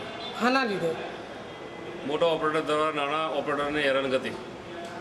કોણ છે આ ઓપરેટર? MR પટેલ. શું કરે છે? કેબલ ખેતીવાડી છે નહીં અને કેબલનો ધંધો કરે છે. એટલે શું કરે છે? શું પહેલાં અમારા એરિયા વેચ્યા અને પછી એમના એરિયામાં મોટો થઈ ગયો. હવે અમારા એરિયામાં ઘૂસણખોરી કેબલ દ્વારા કરે છે, હેરાનગતિ કરે છે. પહેલાં કેવી શરત હતી તમારી? પહેલાં કે એકબીજાના એરિયામાં કનેક્શન આપવા નહીં. હા, અને એ સમય પતી ગયો, એના કનેક્શન વધી ગયા, સોસાયટી વધી ગયા, પછી હવે અમારા એરિયામાં તરાપ મારે છે. ઉપરાંત નીતિ નિયમ બહારનું કામ કરતા હોય. આજે વડોદરાની ભાગોળ બહારના 6 જેટલા કેબલ ઓપરેટરોએ પ્રાંત અધિકારી ભાંભણિયાને લેખિત આવેદનપત્ર આપી યોગ્ય કરવા વિનંતી કરી છે. હસન ખત્રીનો report S9 news Dabhoi. Dabhoi નગરના ગાયત્રી કોમ્પ્લેક્સ ખાતે તાજેતરમાં થોડા દિવસો પહેલા મોબાઈલની ચોરી કરનાર રીઢારે પોલીસે ઝડપી પાડ્યો હતો. ડભોઈ નગરના ગાયત્રી કોમ્પ્લેક્સ ખાતે તાજેતરમાં થોડા દિવસ પહેલા મોબાઈલની ચોરી થઈ હતી, જે અંગે ડભોઈ પોલીસ અને વડોદરા જિલ્લા LCB પોલીસે આ ચોરીની તપાસ શરૂ કરતા ગુનેગારને ઝડપી પાડવા ચક્રો ગતિમાન કરતા ડભોઈ બદરુદ્દીન મોહલ્લા નવાપુરાનો રહીશ રાહુલ રમેશ મોચી પર શંકા જતા તેની ઘનિષ્ઠ પૂછપરછ કરતા તેની પાસેથી 4 નંગ મોબાઈલ મળી આવ્યા હતા. તેમજ તેનો બીજો અન્ય એક સાથી પણ આ ચોરીમાં સામેલ હોય. હાલ ફરાર આરોપીને પોલીસે ઝડપી પાડવાના ચક્રો ગતિમાન કર્યા છે. તારીખ 8/6/14 રોજ સવારના 8/6/14 રોજ 18:0 થી 6:0 દરમિયાન રાતના કોઈ ચોરી સમયે ડભોઈના ડૉક્ટર જીમિતભાઈ પિનાકીનભાઈ ઠાકર ગાયત્રી કોમ્પ્લેક્સમાં ચોરી કરેલી, જેની તપાસ ડભોઈ પોલીસ કરતી હોય દરમિયાનમાં કેટલા આરોપીઓ પકડાયા? એક આરોપી. જો કે મોડે પણ ડભોઈ પોલીસ અને વડોદરા જિલ્લા LCB પોલીસે ચોરીનું પગેરું ઝડપી પાડતા નગરજનોએ રાહતનો દમ લીધો છે કે જેથી આવા બનાવો બનતા અટકે તેમ નગરજનો ઈચ્છે છે. હસન ખત્રીનો રિપોર્ટ, S9 ન્યૂઝ, ડભોઈ. સમાજ સેવા એ જ પ્રભુ સેવાના ઉદ્દેશ્ય સાથે ગોધરા શહેરના યુવાનોએ ગરીબ દર્દીઓ માટે નવીન એમ્બ્યુલન્સ વાનનું લોકાર્પણ કર્યું હતું. ગોધરા પોલન બજાર ઉર્દુ કુમાર શાળા ખાતે સહારા એજ્યુકેશન એન્ડ ચેરિટેબલ ટ્રસ્ટ તરફથી સમાજના દરેક વર્ગને અકસ્માત તેમજ ગંભીર ઈજાથી પીડાતા દર્દીઓને રાહત દરે સમયસર ઇલાજ માટે હોસ્પિટલ સુધી પહોંચાડવામાં મદદરૂપ થાય તે હેતુસર સમાજના અગ્રણીય સખીદાતાઓ તેમજ ગોધરાના ધારાસભ્ય CK રાહુલજી તરફ સહાય મળતી હતી. જે સહાયમાંથી સહારા ટ્રસ્ટના યુવાનોએ તમામ સુવિધાઓથી સજ્જ એમ્બ્યુલન્સ વાનનું આજ રોજ ગોધરાના ધારાસભ્ય CK રાહુલજીના વરદ હસ્તે લોકાર્પણ કરવામાં આવ્યું હતું. આ સેવાકીય કાર્યક્રમ દરમિયાન સમાજના અગ્રણીઓ મોટી સંખ્યામાં ઉપસ્થિત રહ્યા હતા. સહારા એજ્યુકેશન ટ્રસ્ટ દ્વારા અને સમાજના જે કંઈ વ્યક્તિઓ છે એ સૌના સાથ સહકારથી આજે એમ્બ્યુલન્સ અર્પણનો કાર્યક્રમ રાખવામાં આવ્યો હતો. એમાં સૌ મુસ્લિમ સમાજના આગેવાનો, કોર્પોરેટર ભાઈઓ અને જે આગેવાનો હતા એમને પણ સારો એવો સહકાર આ એમ્બ્યુલન્સની રકમમાં આપીને આ એમ્બ્યુલન્સ સમાજ માટે સેવા માટે અર્પણ કરી છે. ત્યારે આ એમ્બ્યુલન્સનો સારી રીતે ઉપયોગ થાય અને સમાજમાં સારી રીતે આ ઉપયોગ કરી અને આ સહારા એજ્યુકેશન ટ્રસ્ટ પોતાની નામના વધુને વધુ કમાય એવી શુભેચ્છા પણ આ પ્રસંગે પાઠવું છું. સહારા એજ્યુકેશન એન્ડ ચેરિટેબલ ટ્રસ્ટ એ સારામાં સારી કામગીરી કરે છે. એને પણ અમે અભિનંદન આપીએ છીએ કે સમાજમાં આવા કાર્યો કરતા રહે અને સમાજને ઉપયોગી થાય એવા પ્રયત્નો કરે. તેના માટે પણ એમને હું ફરીથી અભિનંદન આપું છું. ઉલ્લેખનીય છે કે આજની કાયમી મોંઘવારીમાં ગરીબ દર્દીઓના ઇલાજ માટે આ એમ્બ્યુલન્સ વાહન આશીર્વાદ સમાન સાબિત થશે. હસન ખત્રીનો રિપોર્ટ, S9 ન્યૂઝ, ડભોઈ. રાજકોટમાં વધી રહેલા ટ્રાફિક અને વાહનોને લીધે અવારનવાર અકસ્માતો સર્જાતા હોય છે. ત્યારે શહેરના 150 ફૂટ રિંગ રોડ પર વહેલી સવારે BRTS રૂટમાં એક કાર ચાલકે કાબુ ગુમાવતા કાર વિચિત્ર રીતે આડી થઈ હતી અને અકસ્માત સર્જાયો હતો. જોકે કાર ચાલક ફરાર થઈ ગયો હોય પોલીસે કારના નંબરના આધારે તપાસ શરૂ કરી હતી. વહેલી સવારે એક કારના ચાલકે પોતાની કાર ઉપરથી કાબુ ગુમાવ્યો હતો અને પોતાની કાર BRTS રૂટમાં ઘસાડી દીધી હતી. વિચિત્ર રીતે આ કાર આડી ઘુસાડી દેતા બે રાહદારીઓને પણ ઈજા થઈ હતી. વિચિત્ર રીતે સર્જાયેલા અકસ્માતના બનાવમાં BRTSના રૂટમાં એક ભાગમાં આ કાર આડી થઈ ગઈ હોય તે તરફનો ભાગ બસના અવરજવર માટે બંધ કરી દેવામાં આવ્યો હતો. બંને ઈજાગ્રસ્ત સામાન્ય રીતે ઈજા પહોંચતા સારવાર અર્થે હોસ્પિટલે ખસેડવામાં આવ્યા હતા. અકસ્માત સર્જાતા કારનો ચાલક ગાડી મૂકીને ફરાર થઈ ગયો હતો અને ઘટના અંગે કંટ્રોલમાં જાણ થતાં ગાંધીગ્રામ પોલીસ સ્ટેશનનો સ્ટાફ દોડી ગયો હતો અને કારના નંબરના આધારે તપાસ શરૂ કરી હતી. દેવાંગ ભોજાણીનો રિપોર્ટ, S9 ન્યૂઝ, રાજકોટ. રાજકોટના હાડસામાં પંચવટી મેઇન રોડ પર પંચરત્ન પાર્કમાં રહેલા બિલ્ડર વશરામ કેડિયાના ઘરમાં ચોરી થઈ હોવાની ઘટના ઘટી હતી. જેંગે માલવ્યાનગર પોલીસ સ્ટેશનમાં ફરિયાદ નોંધાવી હતી, જેમાં પોતાના જ બંગલામાંથી 60 લાખની કિંમતના 2.65 લાખના સોનાના દાગીના અને 15,000 રોકડાની ચોરી કોઈપણ પ્રકારની તોડફોડ વિના કરાઈ હતી. FSLની તપાસમાં બિલ્ડરના મકાનમાં એક પણ તાળું તોડ્યા વગર ડુપ્લિકેટ ચાવીથી તિજોરી ખોલવામાં આવી હોવાના અભિપ્રાય આપતા ચોરીમાં ઘરના જ કોઈ સભ્યોનો હાથ હોવાની શંકા ઉપજી હતી. આ ચોરીનો બેહલ ઉકેલવા ક્રાઇમ બ્રાન્ચને તપાસ સોંપવામાં આવતા અંતે પોલીસે ભેદ ઉકેલતા બિલ્ડર પુત્ર મહેશ વશરામ ઘોડિયા અને જાતિન વશરામ ઘોડિયાના કોર્ટમાંથી લઈ ડિરેક્ટર ટેસ્ટ લેવા ગાંધીનગર FSLને જાણ કરતા આજથી 3 દિવસ સુધી લઈ ડિરેક્ટર ટેસ્ટની મંજૂરી આપવામાં આવી છે. પોલીસે પ્રશ્નોત્તરી તૈયાર કરી લાખોની ચોરીમાં ફરિયાદીના પુત્રને જ લઈ ડિરેક્ટર શરૂ કર્યા છે. ટેસ્ટના રિપોર્ટ આવ્યા બાદ જ ચોરીની અંગે આ સાચી હકીકતો બહાર આવશે. દેવાંગ ભોજાણીનો રિપોર્ટ, S9 ન્યૂઝ, રાજકોટ. રાજકોટમાં ગરીબ બાળકોને ખાનગી શાળામાં પ્રવેશ આપવાની સરકારી યોજનામાં સહયોગ આપવાની બદલે અખાડા કરતા શાળા સંચાલકોને શિક્ષણ તંત્રએ નોટિસ તો ફટકારી છે. હવે જોવાનું એ રહે છે કે નિયમોના ઉલ્લંઘનમાં હંમેશા મોખરે રહેતી આ શાળાઓ તંત્રના ફૂંફાડાથી ડરશે કે કેમ. રાજકોટમાં લાંબા સમયથી ચાલતી રાઇટ ટુ એજ્યુકેશનની કામગીરીમાં હજુ 216 વિદ્યાર્થીઓ પ્રવેશથી વંચિત છે. ત્યારે શાળા સંચાલકો લાખોની આવકની સાથે થોડી દયા ભાવના બતાવવામાં કંગાળ પુરવાર થયા છે. અમુક શાળાઓને તો માત્ર એક વિદ્યાર્થી સમા માટે કહેવાયું હોવા છતાં સમાવેશ થયો ન હતો. જિલ્લા શિક્ષણ અધિકારી અગાઉ નિર્મલા કોન્વેન્ટ અને મોદી સ્કૂલને નોટિસ આપવાની જાહેરાત કરી ચૂક્યા બાદ હવે આ સૂચિમાં વધુ શાળાઓ પણ આવી ગઈ છે. દેવાંગ ભોજાણીનો report S9 news Rajkot. Narendra મોદીની ગુજરાતના મુખ્યમંત્રી તરીકેની વિદાય બાદ ગુજરાત સરકાર આવતીકાલે તેનું પ્રથમ સામાન્ય બજેટ રજૂ કરશે, જેમાં મુખ્યમંત્રી તરીકે આનંદીબેન પટેલ તેમજ નાણામંત્રી તરીકે સૌરભ પટેલ તેમનું પ્રથમ બજેટ રજૂ કરનાર છે. બજેટ પૂર્વે રાજ્ય સરકાર દ્વારા વિવિધ વેપારી મંડળો, ઔદ્યોગિક એકમો તેમજ અગ્રણીઓ સાથે તેમની જરૂરિયાતથી લઈને નડતી સમસ્યાઓ અંગે ચર્ચા કરવામાં આવી હતી. મુખ્યમંત્રી આનંદીબેનના શાસનમાં રજૂ થનારા આ પ્રથમ બજેટમાં સરકાર કોઈ કચાશ બાકી નહીં રાખે તેવી શક્યતાઓ વર્તાઈ રહી છે. આવતીકાલથી ગુજરાત વિધાનસભાના પૂર્ણકાલીન બજેટ સત્રનો પ્રારંભ થઈ રહ્યો છે. સત્રના પ્રથમ દિવસે જ નાણામંત્રી સૌરભ પટેલ વર્ષ 2014-15નું રાજ્યનું સામાન્ય બજેટ રજૂ કરશે. નાણામંત્રી સૌરભ પટેલ અને નાણાં વિભાગ છેલ્લા 1.5 મહિનાથી બજેટની તૈયારીઓ કરી રહ્યા હતા. આ માટે રાજ્યના જુદા જુદા વેપારી સંગઠનો અને એસોસિએશન સાથે બેઠકો કરવામાં આવી હતી. ગુજરાતના મહત્તમ વર્ગોને ખુશ રાખતું બજેટ આપવું એ આનંદીબેન પટેલની સરકાર સામેનો પહેલો મોટો પડકાર બની રહેશે. ગુજરાત સરકારના બજેટમાં કોને કેટલી રાહતો આપવામાં આવશે તેમજ કઈ કઈ નવી યોજનાઓ મૂકવામાં આવશે તે પર સૌ કોઈની નજર રહેશે. જોકે રજૂ થનારા બજેટમાં નવી કોઈ પોલિસી આવવાની શક્યતા નહીવત છે, પણ લોકોને સીધી સ્પર્શતી હોય તેવી ચીજ વસ્તુઓ પરના વેટમાં ઘટાડો થાય તેવી શક્યતા છે. ગુજરાતના સામાન્ય બજેટમાં મેટ્રો પ્રોજેક્ટ તેમજ મહાત્મા મંદિર અને સ્ટેચ્યુ ઓફ યુનિટી જેવા ડ્રીમ પ્રોજેક્ટ તેમજ ઇન્ફ્રાસ્ટ્રક્ચર ડેવલપમેન્ટ માટે મોટી રકમની જોગવાઈઓ થાય તેવી શક્યતાઓ છે. તે ઉપરાંત ગ્રામીણ વિસ્તારોમાં સફાઈ અને શૌચાલય અંગે નવી યોજનાની જાહેરાત થવાની શક્યતા દેખાઈ રહી છે. હાલમાં જ ગુજરાત સરકારે ગુજરાતને ગતિશીલ બનાવવા માટે 100 દિવસનો એજન્ડા જાહેર કર્યો છે, જેમાં મુખ્ય 11 વિષયોને આવરી લઈને 48 પ્રવૃત્તિઓ પર ધ્યાન કેન્દ્રિત કરવાનું એલાન કરાયું હતું. જેમાં 100 દિવસમાં 75,000 રોજગારી સાથે મહિલાઓનું સશક્તિકરણ તેમજ પોષણયુક્ત ગુજરાત, મહાત્મા ગાંધી સ્વચ્છ અભિયાન, જાહેર સેવા વ્યવસ્થાનું શુદ્ધિકરણ, શાળાઓમાં સ્માર્ટ લર્નિંગ જેવા મુદ્દે કાર્ય કરવા અંગે સરકારે સંકલ્પ વ્યક્ત કર્યો હતો. નક્કી કરાયેલી આ તમામ યોજનાઓ માટે ફંડ ક્યાંથી મેળવવામાં આવશે તેમજ થનારા ખર્ચા માટે કેવી રીતે આવકના નવા સ્ત્રોત ઊભા કરવામાં આવશે તેની જાહેરાત આ બજેટમાં થનારી છે, જેની પર સૌની નજર રહેશે. S9 news bureau report, Surat.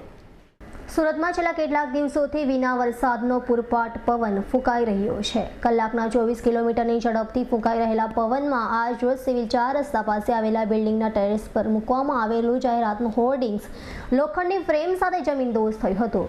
8માંથી પડેલા આ હોર્ડિંગ્સ નીચે પાર્ક કરાયેલી કાર પર પટકાયું હતું, જેમાં કારનો ખુરદો બોલાઈ ગયો હતો. જોકે સદનસીબે કોઈની જાનહાનિ કે ઈજા પહોંચવા પામી ન હતી. અંકલેશ્વર રાજપીપળા ધોરીમાર્ગ પર આવેલ ગુજરાત બોરોસિલ લિમિટેડ કંપની સાધનો બનાવવાનું કામ કરે છે. આજે વહેલી સવારે આવેલા કર્મચારીઓ અને કોન્ટ્રાક્ટરે સવારે સમોસામાં નાસ્તા ખાધા હતા અને નાસ્તો કર્યા પછી જ અચાનક તેઓએ બેચેનીનો અનુભવ કર્યો હતો અને એક પછી એક કર્મચારીઓને ઉલટી થવાની શરૂ થઈ ગઈ હતી અને આ જ હાલત ઉઠતા કંપની મેનેજમેન્ટ દોડતું થઈ ગયું હતું. કેટલાકને ઉલટીઓ થઈ હતી અને ત્યારે કેટલાકની તબિયત લથડી હતી, જેના આ સાઇડ ઇફેક્ટથી થયેલા કર્મચારીઓને અંકલેશ્વરની સાર્વજનિક હોસ્પિટલમાં સારવારથી ખસેડવામાં આવ્યા હતા, જ્યારે બાકીના કેટલાક દર્દીઓને ભરૂચની ખાનગી હોસ્પિટલમાં લઈ જવામાં આવ્યા હતા, જ્યાં તમામને સારવાર આપવામાં આવી હતી. એક જ સપ્તાહમાં આ કંપનીમાં ફૂડ પોઈઝનિંગની આ બીજી ઘટના બની છે, જે સાથે જ કંપનીના સંચાલકોની કામગીરી સામે પ્રશ્નો ઊભા થઈ રહ્યા છે. કર્મચારી કામદારોની સુરક્ષા અને સલામતીના બેદરકારી દાખવનાર આ કંપની સામે કાયદેસરની કાર્યવાહી કરવાની માંગ ઉઠી છે. જે મેં કંપનીની અંદર જોબ કરું છું, મેં એપ્રેન્ટિસ કરું છું બોરોસિલની અંદર, તે કંપનીની અંદર સમોસા બનાવેલા હતા. તે આગળ બી એક વખત એવું થયું હતું બોરોસિલની અંદર, જે આગળ જે વ્યક્તિએ બી ખાધા હતા ને, વ્યક્તિ 45 જણા લોકોએ ખાધેલા, એ વ્યક્તિ બી અત્યારે બીમાર હતા, હોસ્પિટલમાં દાખલા હતા. અને અત્યારે આજે બી એવું થયું કે આજે કે બી 20 લોકો જણા બી હોસ્પિટલની અંદર જ છે. કેન્ટીનની અંદર બોરોસિલની અંદર કેન્ટીનની અંદર સમોસા ખાવાથી બધા 74 માણસ અહીં હોસ્પિટલમાં છે. બીજા અંકલેશ ભરૂચની અંદર 3 ગાડી લઈ ગયા તોફાન. અને આવતા આગલે સોમવારે બી એવું બન્યું હતું. ત્યાંથી પોલીસે આવી હતી, કંપનીની અંદર કશું કરી શું ગઈ ખ્યાલ નહીં. પછી ડૉક્ટર બી આવ્યા હતા, સેમ્પલ લઈને ગયા, કોઈ ખબર નહીં, કોઈ કાર્યવાહી કરતા નહીં. એક મેનેજર અહીં આગળ ખાલી પ્રોડક્શન મેનેજર એકલો છે, બીજો કોઈ મેનેજર બી નહીં. તમે આની કંપનીને 17 દિવસોને જાણ કરી છે? હે, કંપનીને 17 દિવસોને જાણ કરી તમે? બધાને જાણ. ને આમાં કોઈ કાર્યવાહી કરતા નથી. આ લોકો બે વાર આવું થયું છે. હા, બીજી વાર થયું 15-10 દાડાની અંદર. હા આઈને પાછા ચાલ્યા જાય, પૈસા લઈને જતા શું લઈને જતા અમને ખબર નહીં. અમારા માણસ મારે કોઈ જોવા આવે. એક જ સપ્તાહમાં બનેલી ફૂડ પોઈઝનિંગ 2 ઘટનાઓના પગલે કંપનીના સંચાલકો દોડતા થયા છે. ત્યારે કંપની કઈ રીતે કર્મચારીઓના આરોગ્યનું ધ્યાન રાખી રહી છે તેવા સવાલો પણ આજે ઊભા થઈ રહ્યા છે. અવિસૈયદ, S9 ન્યૂઝ, ભરૂચ. પાંડેસરા GIDCમાંથી અગાઉ સુરત મહાનગરપાલિકાની ઉધના ઝોનને ઊંઘતી રાખી માજી સ્થાયી સમિતિ ચેરમેન ભીમજી પટેલે પાણી ચોરી કૌભાંડ ઝડપી પાડ્યા બાદ તેની તપાસ ચાલી રહી છે. ત્યારે પાંડેસરા GIDCમાં સિદ્ધાર્થનગરમાંથી ફરી પાણી ચોરી કૌભાંડ ઝડપાતા ચકચાર મચી જવા પામી છે. સુરત મહાનગરપાલિકાની ઉધના ઝોનના ભ્રષ્ટ અધિકારીઓના પાપે હાલ અસંખ્ય ભ્રષ્ટાચારો થઈ રહ્યા છે. ત્યારે ઘણા સમયથી ચાલી રહેલા પાણી ચોરી કૌભાંડને માજી સ્થાયી સમિતિ ચેરમેન ભીમજી પટેલે ઝડપી પાડતા પાણી ચોરી કૌભાંડમાં કાળા હાથ કરનાર અધિકારીઓ દોડતા થઈ ગયા હતા અને તાત્કાલિક તપાસ હાથ ધરી હતી. ત્યારે તપાસ દરમિયાન સોમવારે ફરી પાંડેસરા GIDCમાં સિદ્ધાર્થનગર ખાતેથી પાણી ચોરી કૌભાંડ ઝડપાતા ચકચાર મચી જવા પામી હતી. જોકે આટલી મોટી માત્રામાં પાણી ચોરી કૌભાંડ ચાલી રહ્યું હોય અને આ અંગે મનપાના અધિકારીઓને જાણ સુદ્ધા ન હોય તે હાલ માનવામાં આવે તેમ નથી. ત્યારે આ અંગે વિજિલન્સ તપાસ કરવામાં આવે તો ઘણું બહાર આવે તેમ લાગી રહ્યું છે. સુરત મહાનગરપાલિકાની માજી સ્થાયી સમિતિના ચેરમેન ભીમજી પટેલે ફાયર કૌભાંડને ત્યારબાદ પાણી ચોરી કૌભાંડ ઝડપી પાડતા હાલ તો ભ્રષ્ટાચારમાં કાળા હાથ કરનાર ઉધના ઝોન સહિતના મનપાના તમામ અધિકારીઓમાં ફફડાટ વ્યાપી ગયો છે. Bureau report, S9 news, Surat. Sachin પોલીસે સચિન પલસાણા રોડ ઉપર ડ્રાઈવર સાથે મળી ટેન્કરમાંથી હજીરા ખાતેની કંપનીઓમાંથી નીકળતા PTA પાવડરની ચોરી કરવાનું રેકેટ ઝડપી પાડ્યું હતું અને 2 ટેન્કરમાંથી કઢાયેલા 210 કિલો PTA પાવડર સાથે ટેન્કરના ડ્રાઈવર સહિત 3ને ઝડપી પાડ્યા હતા. સચિન પોલીસ મથકના પોલીસ કોન્સ્ટેબલ અનિરુદ્ધસિંહ ગઢવી અને ચેતનસિંહ P ટીમે મોડી રાત્રે બાતમીના આધારે સચિન પલસાણા રોડ પર નવા બનેલા ટોલનાકા પાસે વોચ ગોઠવી હતી અને હજીરાથી નીકળતા ટેન્કરમાંથી PTA પાવડર ડ્રાઈવર સાથેની મિલીભગતમાં ચોરી કરાતું હોવાની બાતમીએ ગોઠવાયેલી પોલીસ ટીમને ધીરતા રાત્રે 11:15 વાગે ફળી હતી અને 2 ટેન્કર ટોલનાકા પાસે આવી ઊભા રહ્યા હતા અને તે જ વખતે એક કાર ત્યાં આવી હતી અને કારમાંથી સવારી સમયે ટેન્કરના ડ્રાઈવર સાથે મળી કમાલ શરૂ કરી હતી અને ટેન્કરોમાંથી 210 કિલો PTA પાવડર કાઢી આ કાવતરા બાજુએ રવાના થવાની તૈયારી કરી રહ્યા હતા. ત્યારે જ પોલીસે છાપો માર્યો હતો અને ત્યાંથી છાપા દરમિયાન કોસાડ રોડ ખાતે રહેતો સંજય સાપરિયા, સચિન સુડા સેક્ટર 3માં રહેતો પ્રહલાદ ખટીક અને હજીરાની અક્ષર ટ્રાન્સપોર્ટનો નવીન રાજપૂત ઝડપાઈ ગયા હતા. ત્યારે મુખ્ય સૂત્રધાર પૃથ્વીરાજસિંહ અને તેનો પુત્ર મુકેશ તથા ભાઈ ફરાર થઈ જતા પોલીસે તેઓને વોન્ટેડ જાહેર કર્યા હતા. ત્યારે હાલ તો પોલીસે ₹12,600ની કિંમતના PTA પાવડર સાથે ચોરીમાં વપરાયેલી કાર સહિત ₹37,600નો મુદ્દામાલ કબજે કરી કાયદેસરની કાર્યવાહી હાથ ધરી છે. Bureau report, S9 news, Surat. Mora Bhagal ઉપર સંજયનગરમાં ચાલતા VIP જુગારના અડ્ડા ઉપર રાંદેર પોલીસ ત્રાટકી હતી અને રોકડા ₹7 લાખ, 2 કાર તથા 11 મોબાઈલ ફોન મળી પોલીસે 15,92,000ની મત્તા સાથે 11 નબીરાઓને ઝડપી પાડ્યા હતા. રાંદેર પોલીસ મથકનો પોલીસ કોન્સ્ટેબલ ઘનશ્યામસિંહ સિસોદિયાને બાતમી મળી હતી કે મોરા ભાગળ સંજયનગરમાં સોસાયટીમાં રહેતો મનીષ સેલર પોતાના મકાનમાં નબીરાઓને બોલાવી મોટી જુગાર ક્લબ ચલાવી રહ્યો છે.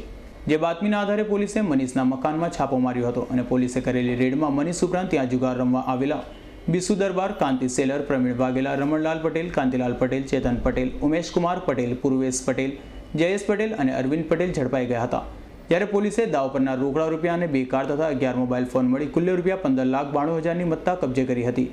અમુક ગઈકાલ તારીખ 29/6/2014ના રોજ રથયાત્રા સંદર્ભે પોલીસ સ્ટેશન વિસ્તારમાં પેટ્રોલિંગમાં હતા દરમિયાનમાં પોલીસ સ્ટેશનમાં ફરજ બજાવતા અપૂર્વ હરિસિંહ વીરસિંહને અંગત બાતમીના આધારે અમને માહિતી મળી કે રાંદેર હનુમાન ટેકરી આગળ સંજયનગર મકાન નંબર 6માં જુગાર રમાય છે.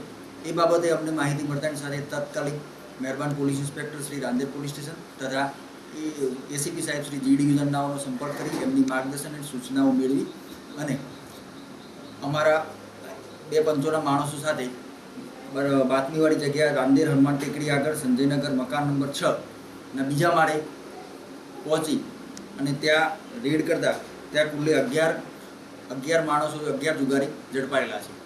આ જુગારધામ કેટલો ટાઈમથી ચાલતો હતો? આરોપીઓને પૂછપરછ કરતા એવું જાણવા મળેલ છે કે એ લોકો આ રથયાત્રાના સંદર્ભે રથયાત્રા હતી કાલે એટલે એ બાબતે બધા ત્યાં જુગાર રમવા માટે બધા મિત્ર સંકુલના આધારે ત્યાં બધા ભેગા થયેલા છે. વધુમાં ઝડપાયેલાઓ પૈકી જયેશ પટેલ પેટ્રોલ પંપનો માલિક છે અને કાંતિ સેલર તથા વિશાલ પટેલ બિલ્ડર હોવાનું પોલીસ તપાસમાં બહાર આવ્યું છે. Bureau report, S9 news, Surat. શુક્રવારે વહેલી સવારે ગલેમંડી રોડ ઉપર કાનુ કાંતિ આંગડિયા પેઢીના કર્મચારીને છરી મારી 2,22,000ની લૂંટ પ્રકરણમાં ચાઇનીઝ લારી ઉપર કામ કરતા નેપાળીઓની સંડોવણી બહાર આવી છે અને ઉધના તથા ઉધના મગદલ્લા રોડ ઉપર ચાઇનીઝની લારી ઉપર નોકરી કરતા 3 નેપાળીઓના નામ હાલ પોલીસ તપાસમાં બહાર આવ્યા છે. મૈદરપુરા પોલીસ મથકની હદમાં ગલેમંડી રોડ પર કનુ કાંતિ આંગડિયા પેઢીના કર્મચારીને છરી મારી લૂંટ કર્યા બાદ મૈદરપુરા ડાંગી શેરીમાંથી બિનવારસી અવસ્થામાં લૂંટમાં વપરાયેલી જે ફ્રન્ટી કાર મળી હતી તેમાંથી મળેલી એક ડાયરી પોલીસ માટે મહત્વની કડી સાબિત થઈ રહી છે. મૈદરપુરા પોલીસે ડાયરીમાં કેટલાક નંબર લખાયેલા હતા જે નંબર ઉપર આવતા ફોન નંબરની તપાસ કરતા હિંમત ભૈયા નામના ઈસમને લૂંટ પહેલાના દિવસો દરમિયાન કેટલાક ફોન વારંવાર થયો હોવાનું બહાર આવ્યું હતું. હિંમત ભૈયાની સંડોવણી હોવાની આશંકા સાથે પોલીસે તેને ઉચકી પોલીસે પૂછપરછ હાથ ધરી હતી. જોકે તેની કોઈ ભૂમિકા તો બહાર આવી ન હતી, પરંતુ તેની પૂછપરછમાં નેપાળી ગેંગ આ લૂંટ કરી હોવાનું ખુલવા પામ્યું હતું. ભોગ બનનાર આંગડિયા પેઢીના કર્મચારીએ આપેલું વર્ણન અને હિંમત ભૈયાએ સાથે વારંવાર ભેગા થતા નેપાળી મિત્રોના ચહેરાઓ વર્ણન એક સરખું જ હોવાનું બહાર આવ્યું હતું. ત્યારે હાલ તો પોલીસની તપાસમાં ઉધનામાં અને ઉધના મગદલા રોડ પર ચાઇનીઝની લારી પર કામ કરતા લાંબો નેપાળી ચંદ્રનારાયણ વિશ્વકર્મા અને દીપક કોઈરાલાની સંડોવણી બહાર આવી હતી અને આ ત્રણેય તેમના કામના સ્થળેથી પણ ગુમ જોવા મળતા પોલીસની શંકા પ્રબળ બની છે. Bureau report S9 news Surat. Lajpore જેલમાં હત્યાના ગુનામાં સજા કાપી રહેલી મહિલાએ વધુ દવા ખાઈ લેતા તેણીને તાત્કાલિક સારવાર માટે હોસ્પિટલમાં ખસેડાઈ હતી. લાજપોર જેલમાં બપોરના સમયે પાકા કામના કેદી તરીકે સજા કાપી રહેલી 35 વર્ષીય નીતા ભટ્ટ વધુ પડતી ગોળીઓ ખાઈ ગઈ હતી, જેથી તેણીની તબિયત લથડતા જ પોલીસ તેને નવી સિવિલ હોસ્પિટલમાં લઈ આવી હતી. વધુ પડતી દવા ખાઈ જવાને કારણે તેણીની તબિયત બગડી ગઈ હોય તબીબોએ આ કેદીને દાખલ કરી લેવાની ફરજ પડી હતી. Bureau report S9 news Surat.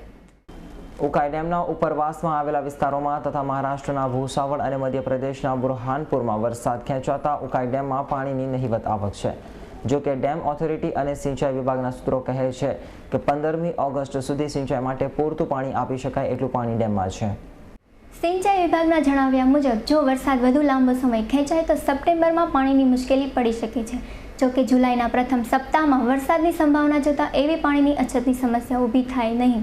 ગયા વર્ષે 1 જુલાઈનું ઉકાઈ ડેમનું રૂલ લેવલ 321 ફૂટ હતું, જે ગત વર્ષે સુરતમાં અર્ધપૂરની સ્થિતિને પગલે ઘટાડી 316 ફૂટ કરાયું હતું.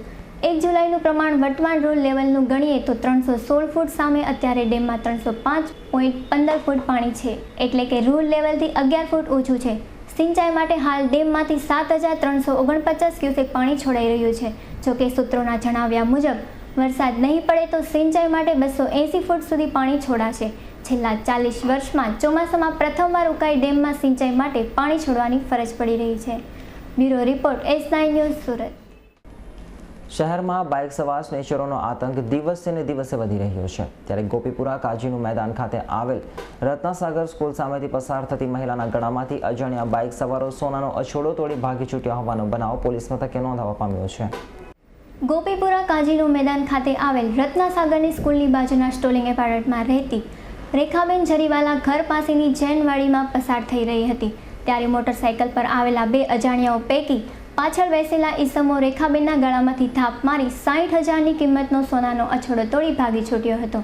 બનાવ અંગે રેખાબેન જરીવાલાએ અટવા પોલીસ મથકે ફરિયાદ નોંધાવતા વધુ તપાસ પોલીસે હાથ ધરી છે. Bureau report S9 news Surat. Ghod Dod road Lourdes convent સ્કૂલની પાસે આવેલ મેઘમયુર એપાર્ટમેન્ટ ખાતે રહેતો યુવાન ઘર પાસેથી પસાર થઈ રહ્યો હતો. ત્યારે જ અજાણ્યો બાઇકર તેના હાથમાંથી મોંઘોદાટ મોબાઈલ ચીલ ઝડપ કરી ભાગી છૂટતા ક્રાઇમ બ્રાન્ચ પોલીસે તેને ઝડપી પાડ્યો હતો. ઘોડદોડ રોડ ખાતે આવેલ લુડ્સ કોન્વેન્ટ સ્કૂલ પાસે આવેલ મેઘમયુર એપાર્ટમેન્ટમાં રહેતા પ્રેમકુમાર શારદા પોતાના ઘરે પાસેથી પસાર થઈ રહ્યા હતા. ત્યારે મોટરસાઇકલ પર આવેલા અજાણ્યા પ્રેમકુમાર શારદાના હાથમાંથી એપલ કંપનીનું 30,000ની કિંમતનું મોંઘા દાડ મોબાઈલ ચીડ ઝડપ કરી લીધું હતું અને મોટરસાઇકલ પૂરપાટ હંકારી ભાગી છૂટ્યો હતો. બનાવ અંગે પ્રેમકુમારે ઉમરા પોલીસ મથકમાં ફરિયાદ નોંધાવી હતી. જ્યારે આ પ્રકરણમાં મોબાઈલ ફોનની ચીડ ઝડપ કરી ભાગી છૂટેલા રીડા હાજી શેખને ક્રાઇમ બ્રાન્ચ પોલીસે ઝડપી પાડ્યો હતો અને તેની વિરુદ્ધ કાયદેસરની કાર્યવાહી હાથ ધરી છે. Bureau report S9 news Surat. Rander પોલીસે પેટ્રોલિંગ દરમિયાન મોરાભાગળ સર્કલ પાસેથી ચોરીના વાયરો સાથે રીઢાને ઝડપી પાડ્યો હતો. રાંદેર પોલીસે પેટ્રોલિંગ દરમિયાન મોરાભાગળ સર્કલ પાસેથી પસાર થતા રીઢા ચોર ફિરોઝ કાઝીને ઝડપી પાડ્યો હતો અને તેની પાસેથી થેલાની ઝડપી લેતા તેમાંથી એલ્યુમિનિયમના GEBના વાયરો મળી આવ્યા હતા. જે અંગે પોલીસે તેની પૂછપરછ કરતા રીઢાએ વાયરો ચોરીના હોવાની કબૂલાત કરી હતી, જેથી પોલીસે તેની અટક કરી કાયદેસરની કાર્યવાહી હાથ ધરી હતી. Bureau report S9 news Surat. Bharat સરકાર માહિતી અને પ્રસારણ મંત્રાલય દ્વારા ક્ષેત્રીય પ્રદર્શન કાર્યાલય અને આરોગ્ય તથા HIV એડ્સ જાગૃતિ પ્રદર્શનનું સુરત નવી સિવિલ હોસ્પિટલમાં આયોજન કરાયું હતું. ભારત સરકારના માહિતી અને પ્રસારણ મંત્રાલયના ક્ષેત્રીય પ્રદર્શન કાર્યાલય દ્વારા આરોગ્ય અને HIV એડ્સ જાગૃતિ પ્રદર્શન કાર્યક્રમનું આયોજન નવી સિવિલ હોસ્પિટલમાં કરાયું હતું. સાથે નવી સિવિલમાં કાર્યરત થનાર કાર્યાલયને પણ નવી સિવિલ હોસ્પિટલના સુપ્રિન્ટેન્ડન્ટ ડોક્ટર મહેશ વાડેલના હસ્તે ખુલ્લું મુકાયું હતું. જ્યારે આ કાર્યક્રમમાં સોમવાર 30 જૂનથી શરૂ થઈ રવિવાર 6 જુલાઈ સુધી ચાલશે. નવી સિવિલ હોસ્પિટલના કેમ્પસમાં ક્ષેત્રીય પ્રદર્શન કાર્યાલય અને આરોગ્ય તથા HIV એડ્સ જાગૃતિ પ્રદર્શનમાં મોટી સંખ્યામાં લોકો ભાગ લઈ માહિતી મેળવી હતી. Bureau report S9 news Surat. Naswadi તાલુકામાંથી પસાર થતી મેઇન કેનાલમાં નર્મદા નિગમના અધિકારીઓના પાપે પાણી ન આવતું હોય ખેડૂતોમાં રોષ જોવા મળી રહ્યો છે. નસવાડી તાલુકામાંથી મેઇન કેનાલ પસાર થતી હોવા છતાંય નર્મદા નિગમના અધિકારીઓ માઇનોર અને ઢાળિયા કેનાલમાં પાણી ન છોડતા નસવાન તાલુકાના ખેડૂતો કૂવાના બોરથી પાણી લઈ વાવણી કરી રહ્યા છે અને કપાસ ઉગાડતા હોય, પરંતુ બોરમાં પાણી ખાલી થઈ જતા હાલમાં ઢાળિયા કેનાલ અને માઇનોર કેનાલમાં પાણી છોડવામાં આવ્યું હોત તો આ ખેડૂતોની વાવણી કરેલ કપાસ તેમજ પાક બગડી ન ગયો હોય. ત્યારે હાલ તો ખેડૂતો આ અંગે નર્મદા નિગમના અધિકારીઓ પર દોષનો ટોપલો નાખી રહ્યા છે. અમારી નજીકથી કેનાલ જતી પાણી છૂટતું નહીં, બોરથી પાણી ઉગાડે તો કપાસ થોડો એ બોરમાં પાણી જવાથી નિષ્ફળ જશે, એટલે દેવામાં ડૂબાઈ જશે. કેનાલમાં કેટલા મહિનાથી? આજે 3 મહિના 2-3 મહિના થયા. શું કહે છે કેનાલવાળા? કંઈ જવાબ નહીં મળતો. ત્યારે નર્મદા કેનાલના અધિકારીઓ પાસેથી મળતી માહિતી મુજબ કેનાલ પાસે રહીએ છીએ. અત્યારે પાણી કેનાલમાં 4 મીટર જેટલું નીચું છે. જો આ પાણી 5 થી 10 મીટર ઊંચું ચડાવવામાં આવે તો જ આ પાણી માઇનોર કેનાલમાં જાય તેમ છે. અને મેઇન ગેટ ઉપર તિલકવાડા માઇનોર અને મેઇન ગેટ ઉપર રહીએ છીએ અને પાણી અત્યારે પરગડી ઉપર આવેલું નથી. 4 મીટર નીચું છે. તો આપ સાહેબ 5 થી 10 મીટર પાણી ઉપર ચડાવો તો જ માઇનોરમાં જાય એમ છે. ત્યારે હાલ તો નસવાડી તાલુકાના ખેડૂતો ભગવાન ભરોસે હોય તેમ લાગી રહ્યું છે. હસન ખત્રીનો રિપોર્ટ S9 ન્યૂઝ ડભોઈ. ગોંડલની પંચવટી સોસાયટીના ગણપતિજીના મંદિરમાં 2 દિવસ માટે સંસ્કૃત સંવર્ધન સંસ્થાનના સંચાલિકા જિજ્ઞાસા કોટકના વ્યાખ્યાનનું આયોજન કરાયું છે. ગોંડલ શહેરના પંચવટી સોસાયટીના ગણપતિજીના મંદિરમાં 2 દિવસ માટે સાંસ્કૃતિક સંવર્ધન સંસ્થાના સંચાલિકા જિજ્ઞાસાબેન કોટકનું વ્યાખ્યાનનું આયોજન કરવામાં આવ્યું છે. અષાઢી બીજના અનુસંધાને ભગવાન જગન્નાથજી, માતા સુભદ્રાજી અને ભગવાન બળરામજીની ભારતીય સંસ્કૃતિની સંદર્ભ વિસ્તૃત જાણકારી અને વાર્તાલાપના 2 દિવસીય આયોજનનું સમાપન ભગવાન જગન્નાથજીની શોભાયાત્રા કાઢી કરાઈ હતી. અષાઢી બીજની શોભાયાત્રામાં સોસાયટીમાં આયોજન કરવામાં આવતા ભગવાન જગન્નાથજીના, માતા સુભદ્રા અને ભગવાન બલરામની શોભાયાત્રામાં મહિલાઓ, બાળકો, યુવાનો અને સોસાયટીના રહીશો સામેલ થયા હતા. સમગ્ર ભારતમાં અષાઢી બીજ એટલે ભગવાન જગન્નાથની રથયાત્રાનો દિવસ. ગોંડલના આંગણે આજે પંચવટી સોસાયટીના ગજાનંદ ગણપતિના મંદિરેથી 2 દિવસ દરમિયાન ભગવાન રણછોડરાય અને જગન્નાથજીના જીવન ચરિત્ર અને તેમના વિશેનો વાર્તાલાપનું આયોજન કરવામાં આવ્યું. આજે અષાઢી બીજ નિમિત્તે શોભાયાત્રા નીકળે છે, તે જ શોભાયાત્રા પ્રતિક રૂપે ગોંડલના આંગણે અમે પંચવટી સોસાયટીના રહીશો, અમારા બહેનો અને સત્સંગીઓ દ્વારા આ શોભાયાત્રાનો એક નાનકડો પ્રારંભ કરીએ છીએ. ગોંડલમાં અષાઢી બીજ નિમિત્તે જગન્નાથજીની શોભાયાત્રાનો આજથી થાય છે શ્રી ગણેશ. બોલો જગન્નાથજીની. સમસ્ત માનવ જીવન અને સૃષ્ટિના કલ્યાણની ભાવના સાથે શોભાયાત્રા સોસાયટીમાં ફરી હતી. દેવાંગ ભોજાણીનો report S9 news Gondal. Gondal highway ઉપર પીપળિયા ગામે રબર બનાવતી ફેક્ટરીમાં ભીષણ આગ લાગતા 8 ટન જેટલું રબર બળીને ખાખ થઈ ગયું હતું. રાજકોટના ગોંડલ હાઈવે પર પીપળિયા ગામ પાસે આવેલ રોલેક્સ રિલેકમ પ્રાઇવેટ લિમિટેડ નામની રબર બનાવતી કારખાનામાં અચાનક આગ ભભૂકી ઉઠતા નાસભાગ મચી ગઈ હતી. આગના ખબર મળતા ગોંડલ તેમજ રાજકોટથી ફાયર બ્રિગેડના ફાઇટરો દોડી ગયા હતા. આગ કારખાનાના પ્રોડક્શન પ્લાન્ટમાંથી શરૂ થઈ ત્યાં પડેલા રબરના જથ્થામાં લાગી હતી. ફાયર બ્રિગેડના જવાનોએ સતત 2 કલાક સુધી આગ પર પાણીનો મારો કરી અને સાથે ફોમનો મારો ચલાવી આગને કાબૂમાં લેવામાં સફળતા મેળવી હતી. આગના બનાવ અંગે કારખાનાના મેનેજર વિપુલ ગિનોદિયાના જણાવ્યા મુજબ પ્રોડક્શન પ્લાન્ટમાં વધુ હીટ થઈ જવાથી આગ લાગ્યા હોવાનું તેમજ આગમાં અંદાજિત 8 ટન રબર ખાખ થઈ ગયો હોવાનું જણાવ્યું હતું. ત્યારે હાલ તો રબર બનાવતી ફેક્ટરીમાં આગ લાગવાની ઘટનામાં સદનસીબે કોઈ જાનહાનિ ન થતાં તંત્રએ હાશકારો અનુભવ્યો હતો. દેવાંગ બોજાણીનો રિપોર્ટ S9 ન્યૂઝ ગોંડલ. સમાચારના અંતે એક નજર કરી લઈશું અત્યાર સુધીના મુખ્ય સમાચાર ઉપર. પાલિકાના નવા ડેપ્યુટી મેયર, સ્થાયી ચેરમેન સહિત પદાધિકારીઓની વરણી. ત્યાં સામાન્ય સભામાં બ્રિજ ફાયર મુદ્દે કમિશનરનો લેવાયો ઉધડો. હની ફિંગોરાના પુત્ર સોયલા અપહરણ કેસમાં બિહારથી ઝડપાયો વધુ એક આરોપી. બુદ્ધ પ્રતિમા મુદ્દે વિવાદ બન્યો ઉગ્ર. વિશાળ રેલીગાડી બૌદ્ધ સમાજે કરી આક્રમક રજૂઆત. રાજકોટના બિલ્ડરના ઘરમાંથી 2.65 કિલોના સોનાના દાગીના સાથે ₹30 લાખની ચોરી. અને ઝઘડિયાની બોરોસિલ કંપનીમાં ફરી બની ફૂડ પોઈઝનિંગની ઘટના. 60 કર્મચારીઓને થઈ અસર.